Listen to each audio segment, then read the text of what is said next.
5वां बाब, यरूशलेम का गुनाह। अब यरूशलेम के कूचों में इधर उधर गश्त करो और देखो और दरियाफ्त करो और उसके चौकों में ढूंढो। अगर कोई आदमी वहां मिले जो इंसाफ करने वाला और सच्चाई का तालिब हो तो मैं उसे मुआफ करूंगा। और अगरचे वो कहते हैं जिंदा खुदावंद की कसम, तो भी यकीनन वो झूठी कसम खाते हैं। आए खुदावंद, क्या तेरी आंखें सच्चाई पर नहीं हैं? तूने उनको मारा है पर उन्होंने अफसोस नहीं किया। तूने उनको गारत किया पर वो तरबियत पजीर न हुए। उन्होंने अपने चेहरों को चट्टान से भी ज्यादा सख्त बनाया। उन्होंने वापस आने से इनकार किया है। तब मैंने कहा कि यकीनन ये बेचारे जाहिल हैं, क्योंकि ये खुदावंद की राह और अपने खुदा के अहकाम को नहीं जानते। मैं बुजुर्गों के पास जाऊंगा और उनसे कलाम करूंगा, क्योंकि वो खुदावंद की राह और अपने खुदा के अहकाम को जानते हैं। लेकिन उन्होंने जुआ बिल्कुल तोड़ डाला और बंधनों के टुकड़े कर डाले। इसलिए जंगल का शेर बब्बर उनको फाड़ेगा, बियाबान का भेड़िया उनको हलाक करेगा। चीता उनके शहरों की घात में बैठा रहेगा। जो कोई उनमें से निकले फाड़ा जाएगा, क्योंकि उनकी सरकशी बहुत हुई और उनकी बरगश्तगी बढ़ गई। मैं तुझे क्यों कर मुआफ करूं? तेरे फर्जंदों ने मुझको छोड़ा और उनकी कसम खाई जो खुदा नहीं। जब मैंने उनको सेर किया तो उन्होंने बदकारी की और परे बांधकर कहबा खानों में इकट्ठे हुए। वो पेट भरे घोड़ों की मानिंद हो गए। हर एक सुबह के वक्त अपने पड़ोसी की बीवी पर हिनहनाने लगा। खुदावंद फरमाता है, क्या मैं इन बातों के लिए सजा न दूंगा? और क्या मेरी रूह ऐसी कौम से इंतकाम न लेगी? उसकी दीवारों पर चढ़ जाओ और तोड़ डालो, लेकिन बिल्कुल बर्बाद ना करो। उसकी शाखें काट दो, क्योंकि वो खुदावंद की नहीं है। इसलिए कि खुदावंद फरमाता है, इस्राएल के घराने और यहूदा के घराने ने मुझसे निहायत बेवफाई की। खुदावंद इस्राएल को रद्द करता है। उन्होंने खुदावंद का इनकार किया और कहा कि वो नहीं है, हम पर हरगिज आफत न आएगी, और तलवार और काल हमको न देखेंगे, और नबी महज हवा हो जाएंगे, और कलाम उनमें नहीं है। उनके साथ ऐसा ही होगा। बस इसलिए कि तुम यूं कहते हो, खुदावंद रब्बुल अफ़वाज यूं फरमाता है कि देख, मैं अपने कलाम को तेरे मुंह में आग और इन लोगों को लकड़ी बनाऊंगा, और वो इनको भस्म कर देगी।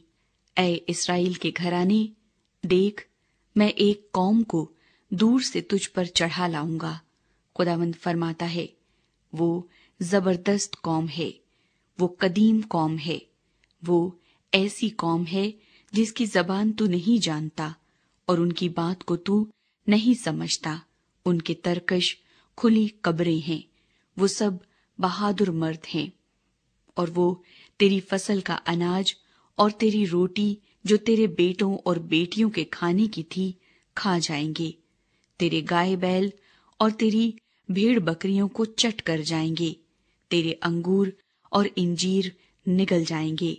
तेरे हसीन शहरों को जिन पर तेरा भरोसा है तलवार से वीरान कर देंगे। लेकिन खुदावंद फरमाता है, उन अय्याम में भी मैं तुमको बिल्कुल बर्बाद न करूंगा।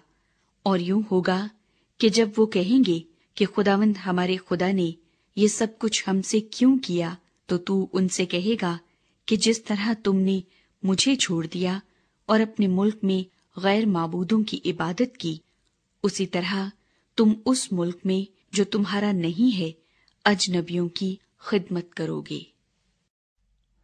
खुदावंद अपनी उम्मत को खबरदार करता है। याकूब के घराने में इस बात का इश्तिहार दो और यहूदा में इसकी मनादी करो और कहो, अब जरा सुनो, आए नादान और बेअकल लोगो, जो आंखें रखते हो पर देखते नहीं, जो कान रखते हो पर सुनते नहीं। खुदावंद फरमाता है, क्या तुम मुझसे नहीं डरते? क्या तुम मेरे हजूर में थरथराओगे नहीं جس نے ریت کو سمندر کی حد پر ابدی حکم سے قائم کیا کہ وہ اس سے آگے نہیں بڑھ سکتا، اور ہر چند اس کی لہریں اچھلتی ہیں تو بھی غالب نہیں آتی، اور ہر چند شور کرتی ہیں تو بھی اس سے تجاوز نہیں کر سکتی۔ لیکن ان لوگوں کے دل باغی اور سرکش ہیں، انہوں نے سرکشی کی اور دور ہو گئے۔ انہوں نے اپنے دل میں نہ کہا کہ ہم خداوند اپنے خدا سے ڈریں، جو پہلی اور پچھلی برسات وقت پر بھیجتا ہے اور فصل کے مقررہ ہفتوں کو ہمارے لیے موجود کر رکھتا ہے۔ تمہاری بد کرداری نے ان چیزوں کو تم سے دور کر دیا، اور تمہارے گناہوں نے اچھی چیزوں کو تم سے باز رکھا۔ کیونکہ میرے لوگوں میں شریر پائے جاتے ہیں، وہ پھندا لگانے والوں کی مانند گھات میں بیٹھتے ہیں۔ وہ جال پھیلاتے اور آدمیوں کو پکڑتے ہیں، جیسے پنجرا چڑیوں سے بھرا ہو ویسے ہی ان کے گھر مکر سے پر ہیں۔